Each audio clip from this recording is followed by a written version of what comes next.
A las 5:34 de la mañana, en un barrio donde las casas aún dormían bajo la escarcha del invierno, un motor tosió con fuerza, rompiendo el silencio de un sábado cualquiera. Nadie en el vecindario de Deerfield, una comunidad residencial al norte del estado de Maine, imaginaba que ese sonido sería el último rastro de alguien que conocían de toda la vida.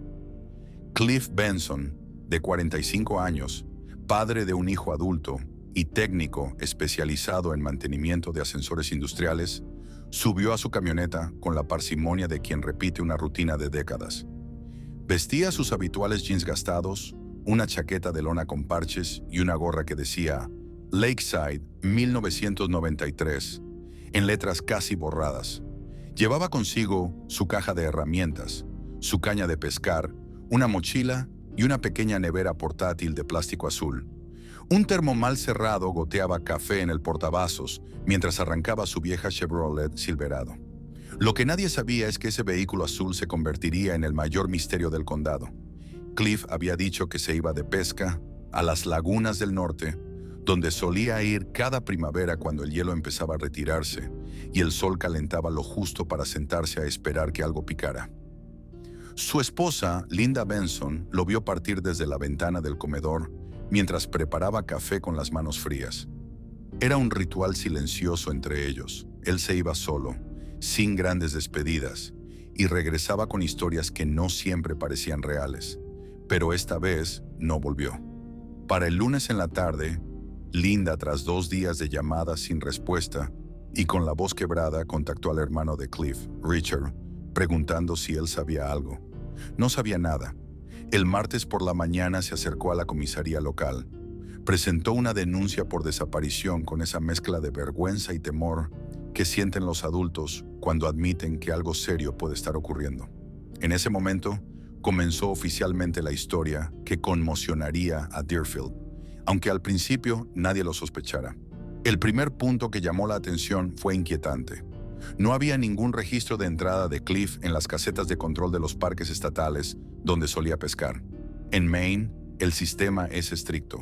Todo visitante debe dejar su nombre y placa del vehículo, aunque el guardabosques esté dormido o la barrera levantada. Pero el nombre de Cliff no estaba, ni en los libros, ni en las cámaras de seguridad, ni en los peajes de entrada a los lagos. Su teléfono móvil no volvió a dar señal desde las 6:02 de la mañana del mismo sábado, apenas media hora después de que arrancara. Fue una desconexión abrupta, no progresiva, como si alguien hubiera apagado el interruptor. Su tarjeta de crédito no había sido usada desde el viernes anterior. No había mensajes de texto, llamadas, publicaciones en redes, ni rastros en estaciones de servicio. La camioneta tampoco apareció. Era como si hubiera sido tragado por la niebla. En un pueblo pequeño, como Deerfield, la desaparición de un vecino genera susurros antes que alarma. Algunos pensaron que se había cansado, que tal vez necesitaba un descanso. Otros decían que quizás había ocurrido un accidente en el bosque. Pero quienes conocían a Cliff sabían que, aunque era reservado, no era irresponsable. Nunca fallaba a su palabra. Y si decía que regresaba el domingo, regresaba. Con el paso de los días, la teoría del accidente fue ganando fuerza. Los noticieros locales mostraban imágenes de voluntarios peinando zonas boscosas, helicópteros sobrevolando áreas remotas y perros rastreadores husmeando entre la maleza. Pero nada, ni huellas, ni señales, ni siquiera un envoltorio de comida, nada que indicara que Cliff hubiera pisado la zona. Y fue entonces, en medio del silencio, cuando empezó a gestarse la duda más profunda.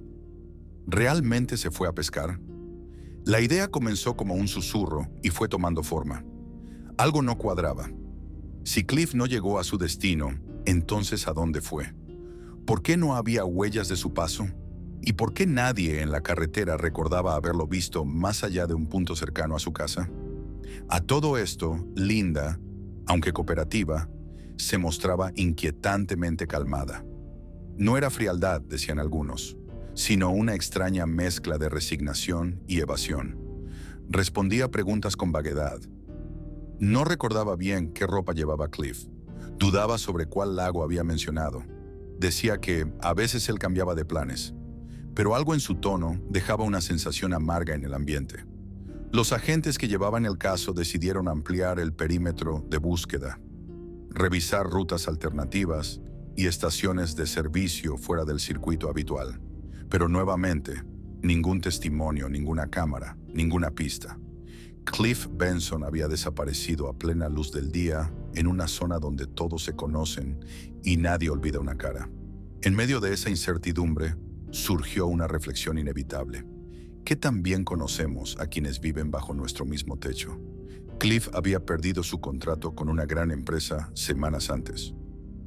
Había estado más callado de lo normal, más ausente, pero nadie pensó que fuera grave.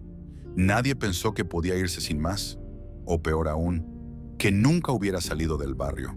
Esa mañana de marzo, cuando la escarcha aún cubría los parabrisas y el cielo era del color del acero, nadie entendió que estaban viendo algo irrepetible. Un hombre partía, sí, pero no hacia donde decía, no con la intención que creían. Y lo más perturbador, quizá nunca tuvo oportunidad de regresar. Durante los primeros días, los investigadores pensaron que todo se trataba de un accidente. En Maine, especialmente en marzo, las condiciones del terreno pueden cambiar en cuestión de horas. Barro, placas de hielo ocultas entre las hojas, zonas sin señal de celular. Cualquier detalle puede convertir un paseo rutinario en una emergencia silenciosa. Cliff Benson era conocido por ser meticuloso, casi maniático en su forma de preparar salidas al campo. Siempre revisaba el vehículo 2 veces, cargaba provisiones de sobra y tenía un cuaderno donde apuntaba rutas y puntos de referencia. Sin embargo, nada de eso había quedado atrás. Su libreta no estaba, su teléfono permanecía apagado y, lo más extraño, nadie podía confirmar que hubiera salido del perímetro de Deerfield. La policía comenzó a revisar grabaciones de tránsito. La única cámara que captó su camioneta fue la de una tienda de comestibles en la salida norte del pueblo, exactamente a las 5:47 de la mañana. Después de eso, su rastro desapareció. No pasó por ningún peaje, no cargó gasolina, no hubo testigos ni registros en estaciones de descanso. Era como si, al doblar la esquina del camino estatal, la camioneta se hubiera esfumado. En paralelo, los oficiales empezaron a cruzar datos: historial bancario, llamadas, geolocalización. Ninguna tarjeta había sido usada, ninguna cuenta había sido consultada. Su cuenta de correo electrónico permanecía intacta, sin actividad. Algunos empezaron a considerar la posibilidad de que Cliff hubiera querido desaparecer por voluntad propia. Era una idea incómoda. En Deerfield, donde la gente aún deja las llaves en el auto y saluda por el nombre, desaparecer sin decir una palabra era casi un pecado moral. Pero existían razones. Cliff había sido despedido de la empresa en la que trabajó casi 20 años. Un recorte de personal, como tantos otros, lo había dejado fuera sin previo aviso. Desde entonces, su comportamiento había cambiado. Dormía menos, evitaba conversaciones profundas y se volvía más irritable con pequeños detalles. Linda decía que lo atribuía al estrés, pero su hijo, que vivía en otro estado, recordaba que en la última videollamada su padre había dicho algo que le había quedado dando vueltas. A veces pienso en empezar de nuevo, pero no sé cómo. A pesar de eso, había huecos difíciles de ignorar. Si realmente quería desaparecer, ¿por qué no llevó más dinero? ¿Por qué no retiró efectivo? ¿Por qué no llevó ropa adicional, documentos, herramientas importantes? Su nevera portátil, al ser revisada por los investigadores, cuando Linda entregó una foto reciente de ella, no parecía preparada para una salida prolongada. Solo contenía lo básico: sándwiches, 2 manzanas y una botella de agua. Y entonces surgió un dato que desvió la atención. Una revisión interna de los registros del Parque Estatal, con ayuda de la Oficina de Conservación Ambiental, reveló que ninguna de las rutas habituales hacia los lagos mostraba señales recientes de tránsito de una camioneta como la de Cliff. En esa época del año, el terreno es húmedo, fangoso y deja marcas claras de neumáticos, pero ni huellas, ni ramas rotas, ni basura reciente. Nada. Era una ausencia demasiado limpia para parecer natural. Los rescatistas, acostumbrados a seguir rastros, incluso entre ramas quemadas o nieve pisoteada, comenzaron a dudar. Años de experiencia les decían que algo no cuadraba. En privado, los agentes del condado empezaron a desarrollar una hipótesis. Cliff no había llegado al bosque. En realidad, ni siquiera lo había intentado. En ese momento, el caso empezó a cambiar de tono. Ya no era solo una desaparición accidental. Era una historia con vacíos, decisiones ilógicas y detalles mal encajados. Mientras tanto, Linda Benson seguía prestando declaración, pero con matices nuevos. Su lenguaje corporal, según el análisis de un oficial con formación en interrogatorios, denotaba ansiedad contenida. No hacía contacto visual sostenido y ante preguntas específicas tardaba más de lo esperado en responder. No mintió, pero tampoco parecía segura de lo que decía. Por ejemplo, dijo que Cliff le había mencionado que iría al lago Grant, pero luego dijo que podía ser el lago Norwood. Cuando se le pidió confirmar la dirección exacta de la ruta, admitió no haber prestado atención. Eso llamó la atención. En matrimonios de larga data, ese tipo de salidas se comentan, se planean, aunque sea brevemente. Y si bien algunas personas prefieren relaciones con pocos detalles, para los investigadores esas imprecisiones eran más que simples olvidos. En el vecindario, el silencio fue cediendo paso a los comentarios. Algunos defendían a Linda.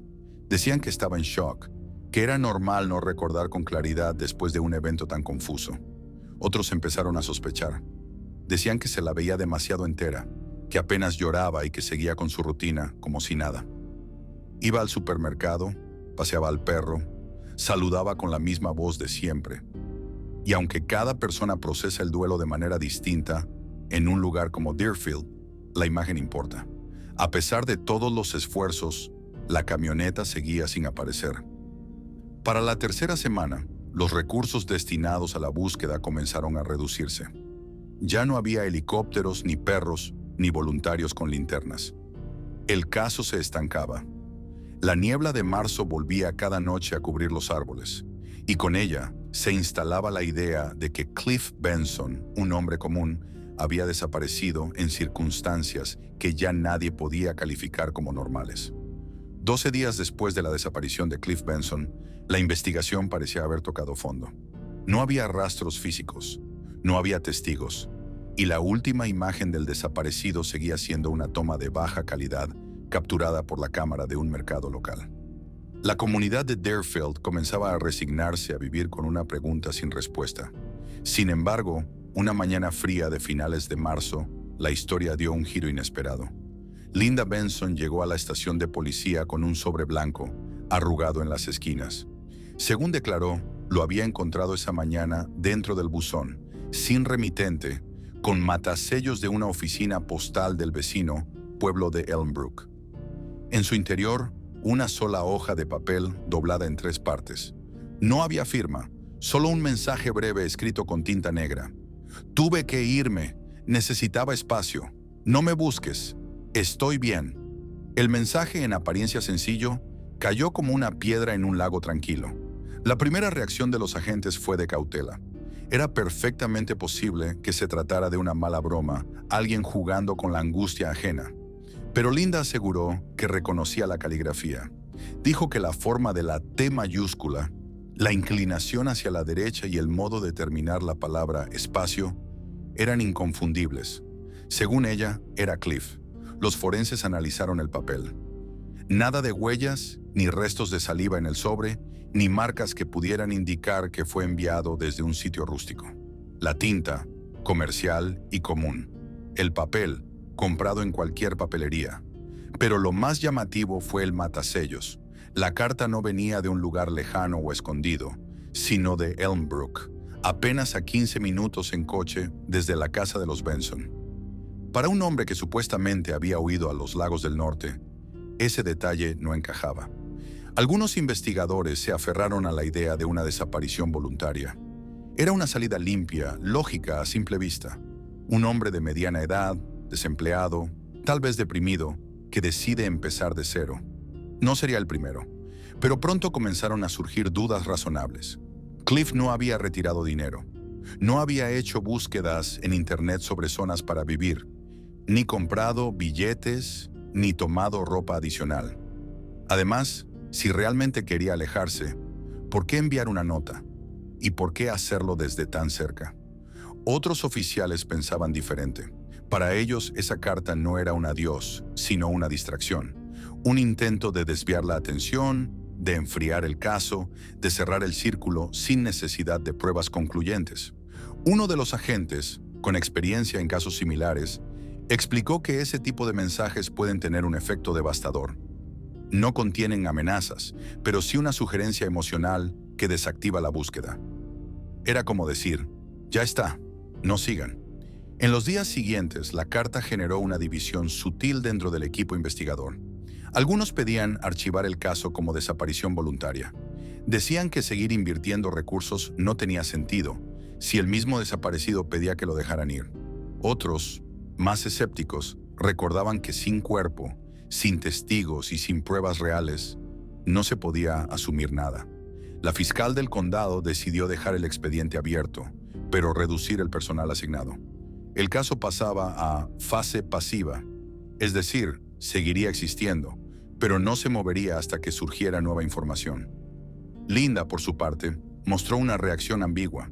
No parecía ni aliviada ni devastada. Dijo a los agentes que aceptaba la posibilidad de que Cliff se hubiera ido por voluntad propia. Añadió que si había tomado esa decisión, debían respetarla. Sus palabras, en apariencia sensatas, despertaron incomodidad. Era un tono neutro, casi administrativo, que no coincidía con el dolor que se esperaba de una esposa ante el abandono repentino. Poco a poco, Linda comenzó a cerrar puertas. Dejó de asistir a reuniones comunitarias, canceló entrevistas con la prensa local y evitó hablar del tema incluso con amigos cercanos. En el supermercado, respondía con monosílabos. En el gimnasio, ya no saludaba. Quienes la conocían desde hacía años notaron un cambio. Se volvió reservada, esquiva. Algunos dijeron que estaba guardando el luto en silencio. Otros pensaban que había algo más. Las sospechas, sin embargo, no eran concluyentes. Legalmente, Linda no había cometido ningún delito. Había denunciado la desaparición, había colaborado con la policía y ahora tenía una carta, supuestamente escrita por su esposo, que explicaba el motivo de su ausencia. No había pruebas para imputarla, solo intuiciones. Y en derecho penal, las intuiciones no bastan. La aseguradora que cubría la póliza de vida de Cliff revisó el caso. Técnicamente, al no haber un certificado de defunción, no podía pagar la suma total, pero la legislación del estado permitía una compensación parcial por desaparición prolongada. Linda presentó la documentación requerida y recibió un pago de $5,000. No era mucho, pero suficiente para despertar murmullos. Algunos vecinos veían en ese acto una señal de aceptación. Otros lo interpretaban como una estrategia. Lo cierto es que, desde entonces, el nombre de Cliff comenzó a desaparecer lentamente de las conversaciones. Ya no se hablaba del caso en la tienda, ni en la escuela, ni en las reuniones de vecinos. La historia perdía fuerza. Parecía cerrarse. Pero como ocurre en todos los relatos donde algo no termina de encajar, había quienes sabían o sentían que eso no era el final. Entre ellos, una persona no estaba dispuesta a soltar el hilo. Una mujer con una memoria implacable y una convicción tan firme como molesta. Claire Benson, hermana menor de Cliff. Para ella esa carta no era una despedida, era un engaño. Y estaba dispuesta a demostrarlo, cueste lo que cueste. Durante los siguientes 2 años, la vida en Deerfield retomó su curso. Las calles volvieron a llenarse de hojas en otoño y nieve en invierno. Los niños cruzaban en bicicleta frente a la iglesia bautista y los adultos repetían sus rutinas con la precisión de un reloj antiguo. Pero en la casa de los Benson, algo había cambiado. Linda, antes una mujer activa en la comunidad, se volvió discreta, casi invisible. No hablaba de Cliff, no respondía a preguntas, y si alguien intentaba mencionarlo, simplemente desviaba la conversación. En la superficie parecía haber aceptado la desaparición de su esposo como un hecho irreversible. Pero para algunos, su silencio era demasiado cómodo. Fue en la primavera de 2017 cuando comenzaron a aparecer señales de un cambio más concreto. Un hombre desconocido fue visto saliendo del garaje de la casa de Linda un martes por la mañana. Luego otro día paseando al perro que antes sacaba Cliff. Se llamaba Ethan Cole tenía poco más de 50 años y, según registros laborales, trabajaba de manera esporádica como técnico de calefacción en el condado vecino de Andover. No tenía familia conocida ni dirección fija. Con el tiempo, su presencia en la casa de Linda dejó de ser esporádica. A finales de verano, algunos vecinos confirmaron que Ethan vivía allí. No hubo anuncios, ni publicaciones en redes, ni cambios formales de estado civil, pero los pequeños detalles decían más que cualquier documento. El buzón llevaba ahora 2 nombres. Ethan comenzó a usar la dirección para trámites bancarios y médicos, y era él quien atendía cuando tocaban el timbre. Para muchos en Deerfield, eso era suficiente para concluir lo que nadie decía en voz alta. Linda había pasado página. Algunos lo consideraron lógico. ¿Por qué no rehacer su vida después de tanto tiempo? Pero otros no podían evitar sentir que algo no cuadraba. Era demasiado pronto, demasiado discreto y, sobre todo, demasiado práctico. Un nuevo compañero sin pasado conocido, sin vínculos visibles, instalado en la vida de una mujer cuyo esposo seguía oficialmente desaparecido. Ethan, por su parte, mantenía un perfil bajo. Nunca asistía a eventos comunitarios. No participaba en asociaciones ni mostraba interés por integrarse. Era cordial, pero distante. Y aunque no tenía antecedentes penales graves, su historial no era del todo limpio. En los registros del condado de Andover figuraban varias detenciones menores: allanamiento, falsificación de papeles, hurto de herramientas en un taller mecánico. Nada que por sí solo levantara sospechas, pero suficiente para hacer arquear una ceja a más de un vecino. Uno de ellos fue Henry Mallory, un veterano retirado que vivía al lado de los Benson desde hacía más de 20 años. Henry notó algo que le resultó inquietante. Ethan usaba una camioneta antigua, muy parecida a la que tenía Cliff. No era idéntica. El color parecía más apagado y el capó tenía abolladuras nuevas, pero la forma, el modelo y hasta los neumáticos coincidían. En una ocasión vio a Ethan cambiar la placa trasera con un destornillador en plena madrugada.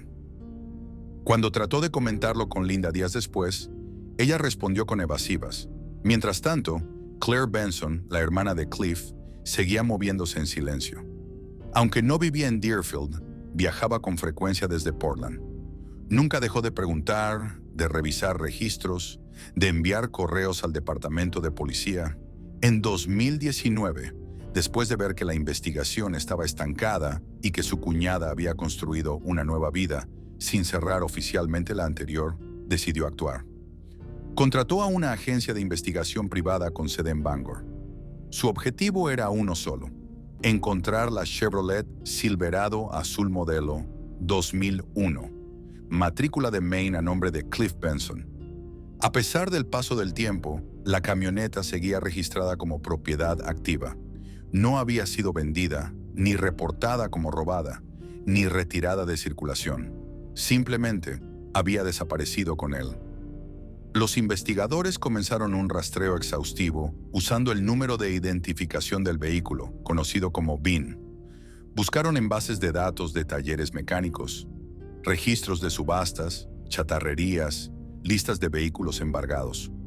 Fue una tarea tediosa, llena de obstáculos. En algunos condados, los archivos estaban incompletos. En otros, simplemente no colaboraban. Cada mes sin resultados parecía reforzar la teoría oficial, que Cliff había desaparecido por elección propia y que ya no había nada que encontrar. Pero Claire no compartía esa idea. Para ella, su hermano no era un hombre impulsivo. No era alguien que se fuera sin despedirse. Tenían una relación cercana, hablaban por teléfono todas las semanas, y él jamás habría dejado de llamar a su madre sin una buena razón. La carta, decía Claire, era una falsificación, y el hecho de que nadie la desmintiera solo demostraba que había funcionado. En paralelo, pidió a la agencia que investigara a Ethan Cole. No tardaron en encontrar conexiones sospechosas. Aunque en los papeles aparecía como trabajador independiente, su historial mostraba cambios frecuentes de identidad laboral. En al menos 3 ocasiones anteriores, había utilizado direcciones que luego resultaron ser viviendas de mujeres con las que había tenido relaciones sentimentales. Ninguna de esas mujeres quiso hablar, pero una dejó claro que no era alguien en quien confiar. Ese patrón comenzó a inquietar a Claire. Para ella estaba claro que Ethan no había llegado a la vida de Linda por casualidad. Su presencia coincidía con el momento en que todo parecía calmarse, cuando la historia ya no interesaba a nadie. Justo cuando el caso se desvanecía, él se instalaba como si nada. Los investigadores centraron sus esfuerzos en una sola línea: encontrar la camioneta. Claire sabía que, de lograrlo, podía reactivarse todo. Si el vehículo aparecía, si aún existía, podía convertirse en la clave para desmontar la versión oficial. Lo que no sabía, lo que nadie esperaba, era que ese hallazgo no solo sería posible, sino que llegaría por accidente y cambiaría todo. En mayo de 2020, 5 años después de la desaparición de Cliff Benson, el caso dormía en un cajón del archivo judicial de Deerfield. No había sido cerrado formalmente, pero tampoco quedaban recursos activos asignados. Para la mayoría, era un misterio congelado por el tiempo. Solo una persona seguía insistiendo: Claire Benson. Lo que nadie imaginaba era que una casualidad rutinaria pondría todo en marcha otra vez. Una patrulla de carretera detuvo un vehículo en las afueras de Jamestown, a más de 300 kilómetros al suroeste de Deerfield. El motivo era simple: las placas estaban vencidas. El conductor, un hombre canoso de complexión robusta, viajaba solo y no portaba documentos. Alegó llamarse Donald Reeves, pero no coincidía con ninguna licencia registrada en el estado. Cuando los oficiales solicitaron abrir el capó para verificar el número de serie del chasis, algo no cuadró. El número estaba parcialmente limado, una práctica común cuando se quiere ocultar la identidad real del vehículo. Ante la irregularidad, el coche fue trasladado a una comisaría local. Allí, tras un examen más detallado, el número original del chasis fue parcialmente recuperado mediante técnicas químicas. El resultado encendió una alarma automática en el sistema. Correspondía a una Chevrolet Silverado azul, modelo 2001, registrada a nombre de Clifford J. Benson, desaparecido desde 2015. La notificación llegó al Departamento de Policía de Deerfield en cuestión de horas. La detective a cargo en ese momento, Natalie Brooks, reactivó el expediente y contactó de inmediato a Claire. Después de años de silencio, el vehículo había reaparecido. No destruido, no abandonado en un barranco, no desarmado. Estaba en circulación, con placas falsas y en manos de un hombre que, rápidamente, fue identificado mediante huellas digitales como Ethan Cole, la actual pareja de Linda Benson. Para Claire, la confirmación fue una mezcla de alivio y angustia. Lo que siempre sospechó estaba frente a todos. El auto nunca se había ido del estado.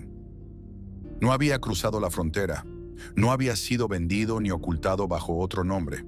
Solo había sido maquillado, como si alguien hubiera querido borrar su identidad sin hacer demasiado ruido. La policía ordenó un registro exhaustivo del vehículo. El interior estaba sucio, con restos de herramientas y una manta vieja en el asiento trasero. Bajo el asiento del conductor encontraron una billetera de cuero desgastado con una tarjeta sindical a nombre de Cliff, una fotografía de él con Linda en una reunión familiar y, lo más desconcertante, un recibo de gasolina fechado el 15 de marzo de 2015, el día después de su desaparición, emitido en una estación de servicio de Binghamton, una ciudad que no estaba en la ruta original hacia los lagos donde supuestamente iría a pescar. Ese recibo cambió por completo la cronología. Demostraba que el vehículo, y probablemente Cliff, estuvo en otra ciudad después de que se perdiera su rastro, lo que planteaba nuevas preguntas. ¿Estuvo vivo después del supuesto día de desaparición? ¿Viajaba solo? ¿Fue obligado a moverse? ¿Alguien más estaba con él en ese momento? Los peritos encontraron también fibras textiles y restos capilares en el asiento del copiloto. Las muestras fueron enviadas al laboratorio del estado para análisis de ADN. Mientras tanto, Claire fue invitada a reconocer los objetos encontrados. Con manos temblorosas, identificó la billetera como la de su hermano. Tenía ese rasguño en la esquina desde que el perro la mordió cuando éramos chicos, dijo. El comentario, casual pero humano, fue anotado como prueba de reconocimiento informal. El hallazgo del vehículo permitió al fiscal reabrir el caso con nuevo estatus, de desaparición indeterminada a posible encubrimiento criminal. No se hablaba aún de homicidio. No había cuerpo, ni testigos, ni confesión. Pero el cúmulo de hechos apuntaba en una dirección clara. El vehículo había sido escondido, su identidad borrada, sus elementos conservados. Y todo eso en manos de la pareja actual de Linda, quien ahora debía responder cómo había llegado a conducirlo. Durante el interrogatorio inicial, Ethan sostuvo una historia poco consistente. Dijo haber comprado el vehículo a un hombre en una subasta informal, pero no pudo dar nombre, fecha ni comprobante de la transacción. Además, el vehículo no figuraba en ningún registro reciente de transferencia o venta. Los agentes sabían que era solo cuestión de tiempo antes de que las piezas empezaran a encajar. En paralelo, se ordenó un allanamiento de urgencia en la casa de Linda Benson. No encontraron documentos relevantes, pero sí 2 sobres vacíos idénticos al que contenía la supuesta carta de Cliff, enviada en 2015. Uno de ellos tenía residuos de tinta similares a los utilizados en esa misiva. También hallaron una libreta con varias frases escritas a mano en un estilo sospechosamente parecido al del mensaje original, entre ellas una frase subrayada varias veces. Hazlo parecer tuyo, no perfecto. El fiscal vio suficiente para solicitar una orden de registro adicional, no solo de la vivienda actual, sino también de propiedades anteriores vinculadas a la familia Benson, incluyendo el antiguo cobertizo de herramientas que había pertenecido a Cliff y Linda antes de vender la casa en 2018. Fue en ese cobertizo donde se realizaría un descubrimiento aún más perturbador. Uno que no solo confirmaría las sospechas de Claire, sino que colocaría a Linda y a Ethan en el centro de un caso que ya no trataba sobre una desaparición, sino sobre una historia cuidadosamente diseñada para borrar a una persona sin dejar huella, pero que, al final, falló por el detalle más simple: la necesidad de seguir conduciendo una camioneta que nunca debió volver a aparecer. El 4 de junio de 2020, una orden judicial autorizó el registro de la antigua residencia de los Benson, ahora habitada por otra familia desde hacía más de 2 años. El inmueble, situado en una calle tranquila de Deerfield, conservaba aún ciertas estructuras originales, incluido el viejo cobertizo de herramientas en la parte trasera del terreno. La nueva familia había reformado parte de la casa, pero el cobertizo, por alguna razón, se había mantenido prácticamente intacto. Era pequeño, de madera envejecida, con una puerta que crujía al abrirse y olor a humedad encerrada. Para muchos parecía inofensivo. Para la policía era la única pieza que aún no había sido examinada desde el inicio de la investigación. Los técnicos forenses ingresaron sin alterar la estructura exterior. Dentro se toparon con estanterías cubiertas de polvo, latas de pintura seca, clavos oxidados y cajas con herramientas viejas. Todo parecía abandonado desde hacía años, pero un investigador, al golpear accidentalmente una pared interna con el mango de una linterna, notó un sonido hueco. Al observar más de cerca, detectaron una placa de contrachapado mal ajustada, encajada con tornillos ligeramente distintos al resto. Detrás de ella, había un compartimento oculto de apenas 1 metro de profundidad. Dentro del hueco encontraron lo que, durante años, se pensó que no existía: evidencias físicas vinculadas directamente a Cliff Benson. En primer lugar, restos de tela de camisa adheridos a la madera, con manchas secas de color marrón oscuro. Junto a ellos, un reloj de pulsera con la correa desgastada y detenida exactamente a las 6:08. Era el modelo exacto que Claire recordaba haberle regalado a su hermano en su cumpleaños número 40. También hallaron una credencial de cazador con su nombre, dañada por el tiempo, y un par de botas de montaña del mismo número y estilo que Cliff solía usar en sus excursiones.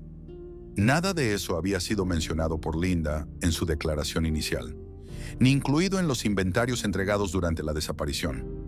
La ausencia de restos humanos completos complicaba las conclusiones, pero los peritos confirmaron la presencia de rastros biológicos compatibles con Cliff.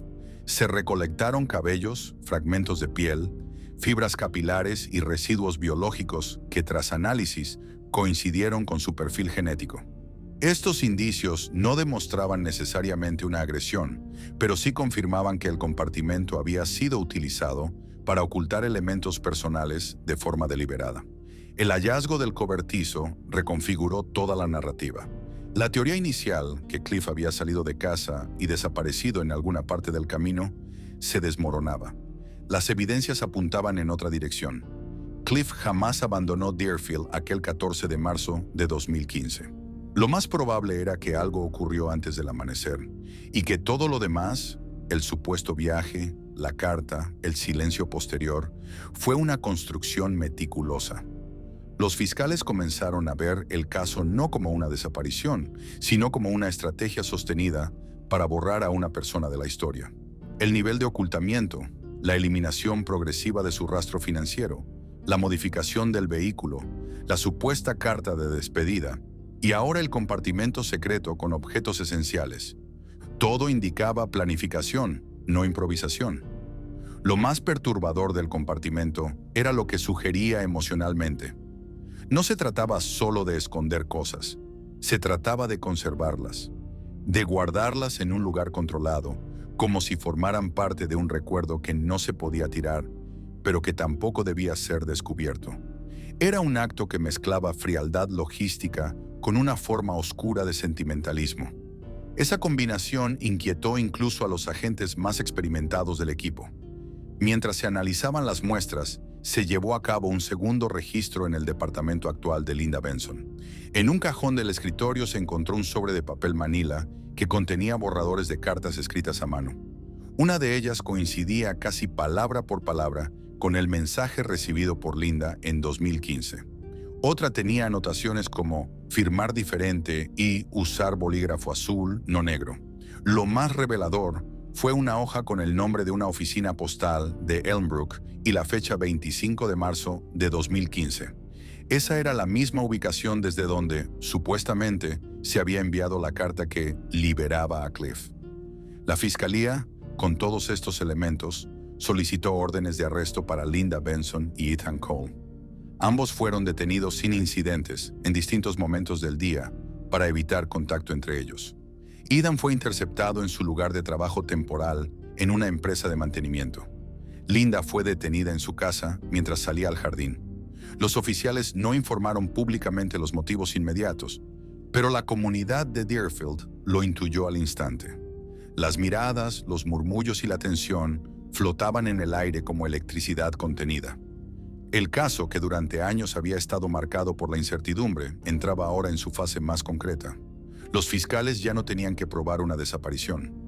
Ahora su objetivo era construir una historia completa, demostrar que no se trataba de un accidente, ni de una decisión voluntaria, sino de un plan cuidadosamente ejecutado para eliminar a una persona sin que pareciera un crimen.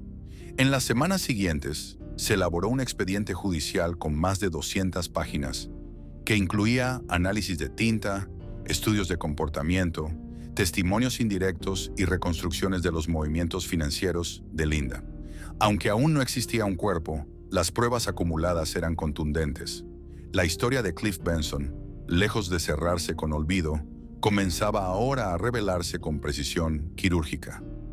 Lo que parecía una ausencia inexplicable se convertía en un caso de memoria silenciada, sostenida por la costumbre, el miedo y el beneficio personal. Y para Claire, todo esto no era venganza, era justicia. No por lo que se había perdido, sino por lo que aún podía contarse. Porque en Deerfield, la verdad había vivido demasiado tiempo escondida detrás de una pared mal sellada. En enero de 2021, el caso Cliff Benson llegó finalmente a juicio en el Tribunal del Condado de York, una instancia más elevada a la que fue trasladado por petición de la Fiscalía, buscando un entorno neutral, lejos del pequeño universo emocional de Deerfield. La sala era modesta, con bancos de madera y paredes desnudas. Pero lo que se discutía allí no era pequeño. Se trataba de una historia de años, de una ausencia construida con silencios, de una desaparición sin cuerpo y de un relato que, tras años de dudas, por fin exigía una conclusión judicial. Linda Benson y Ethan Cole enfrentaban cargos por encubrimiento agravado, falsificación documental, fraude y obstrucción de justicia. La acusación no hablaba de asesinato. Las pruebas no alcanzaban para eso, pero sí alegaban que ambos colaboraron activamente para crear la ilusión de una desaparición voluntaria, con el objetivo de obtener beneficios y evitar la exposición de hechos más graves. El fiscal principal, David Reyes, abrió con una presentación clara.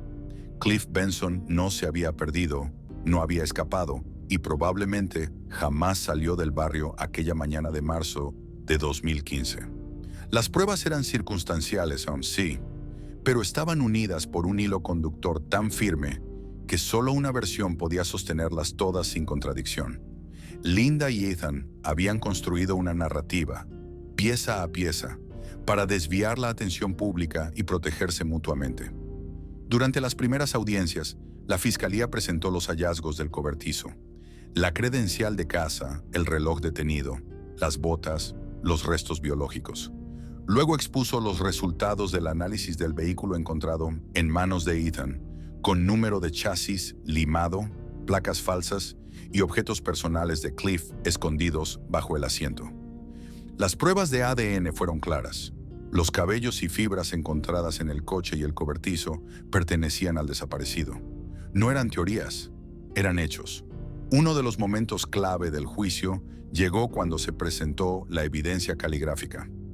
Un perito forense expuso que el estilo de la carta anónima recibida por Linda era altamente consistente con los borradores encontrados en su escritorio.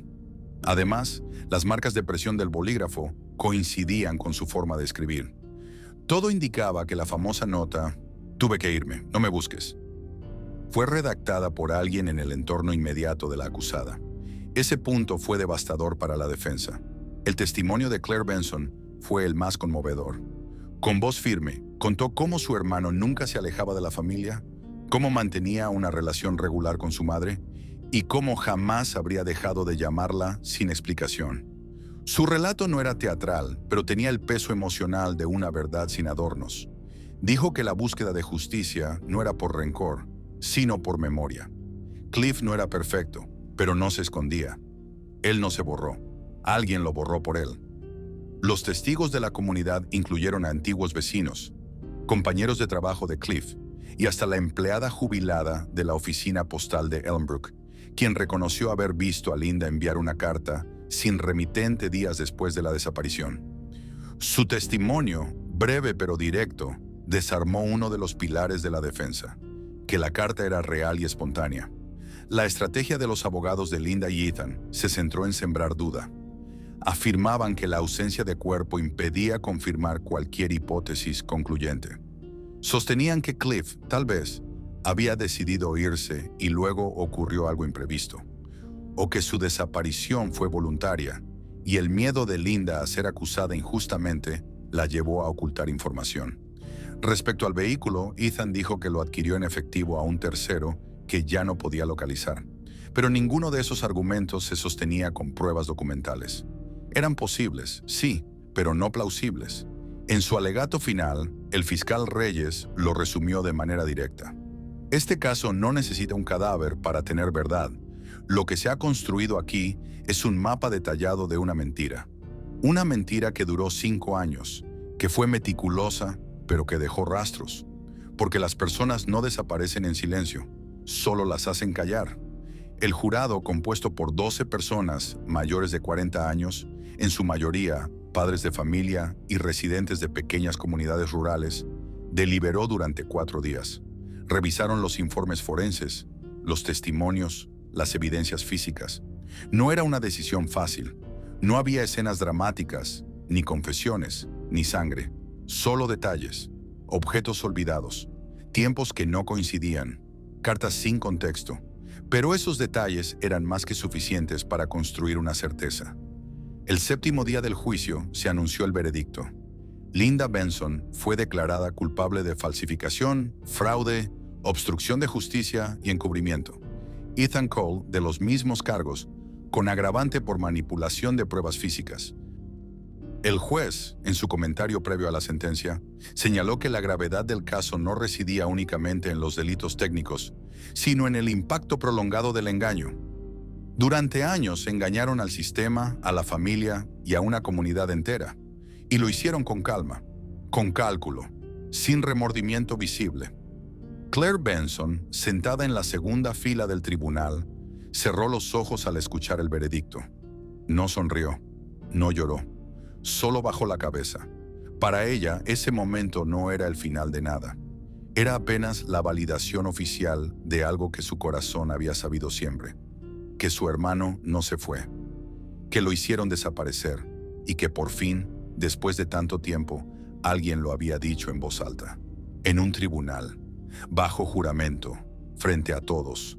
En abril de 2021, el Tribunal Superior del Condado de York dictó sentencia definitiva contra Linda Benson y Ethan Cole. Fue un día gris, con llovizna suave sobre las escaleras del juzgado, como si el clima se plegara a la gravedad del momento. La audiencia se celebró a puerta cerrada, sin cámaras, sin periodistas, sin ruido.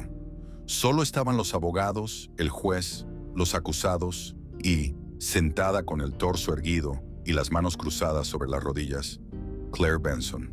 Linda fue condenada a 25 años de prisión efectiva, con posibilidad de libertad condicional recién a los 17. El juez fue claro: su condena no se basaba en un acto impulsivo, sino en un encubrimiento frío y sostenido durante más de un lustro.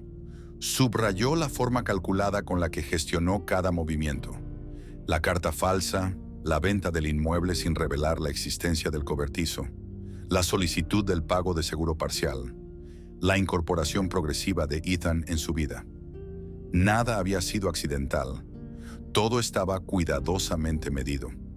Y ese nivel de control, dijo, merecía una respuesta firme por parte de la justicia. Ethan recibió una pena de 14 años, sin posibilidad de reducción antes de los 9.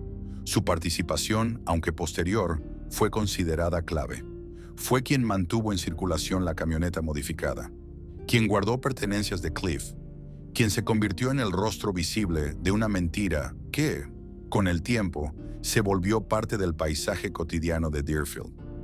Aunque no se le acusó de idear el plan, sí se concluyó que lo sostuvo con conocimiento pleno de su origen. Ambos fueron trasladados a cárceles distintas, con orden explícita de no mantener contacto durante su reclusión. La sala quedó vacía en menos de 20 minutos. Claire no se acercó a ninguno de los acusados. Tampoco habló con los abogados. Salió en silencio, caminando bajo la lluvia con paso firme.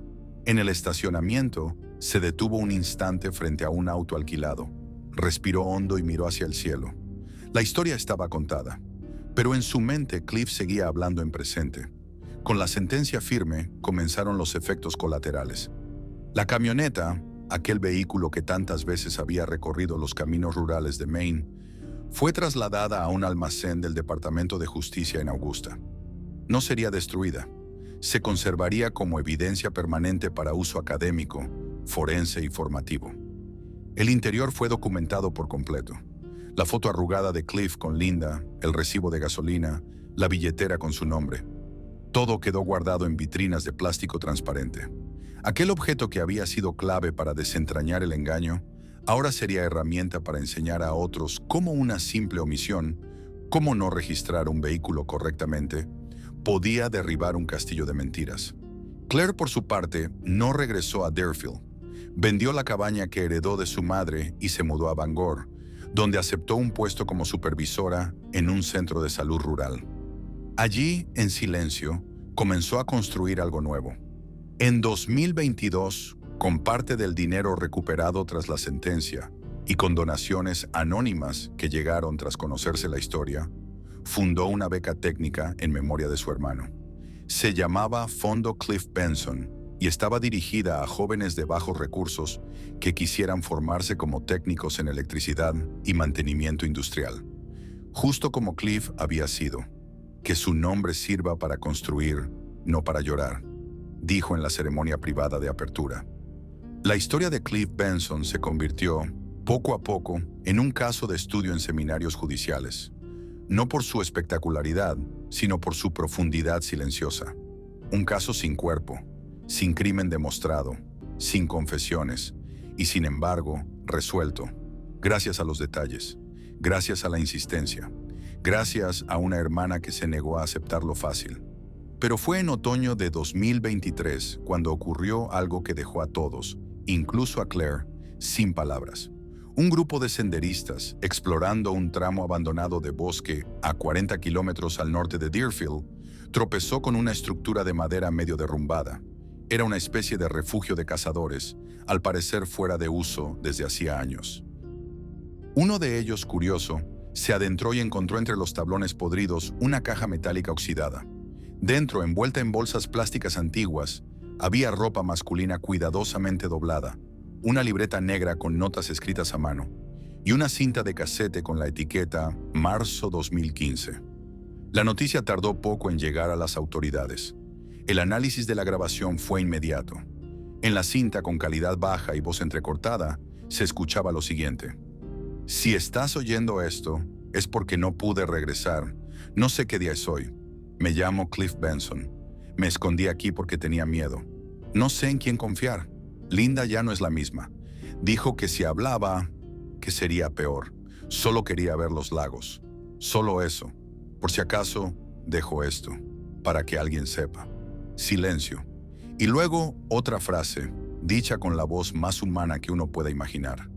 Claire, gracias por no rendirte. El mundo se detuvo por un instante. No hubo celebraciones. No hubo titulares sensacionalistas. Solo un estremecimiento colectivo. Una historia que parecía cerrada había encontrado su última palabra. Una cinta vieja, escondida entre árboles olvidados, había devuelto la voz a quien todos creían perdido. Claire escuchó la grabación en su pequeño despacho en Bangor. Cerró los ojos. No lloró. Solo sonrió. Porque ahora sí, la historia tenía un final. No perfecto, pero real. Y sobre todo, con verdad. Una verdad que había esperado años para salir. Una verdad que al fin hablaba sola. This content is a work of fiction and art designed for entertainment and educational purposes. Any similarities to real individuals or events are purely coincidental. Certain scenes and dialogues in the video are dramatized and contain elements of grotesque, satire, and exaggeration. The creator firmly opposes discrimination, violence, and hatred. This channel adheres to YouTube's guidelines and respects copyright laws.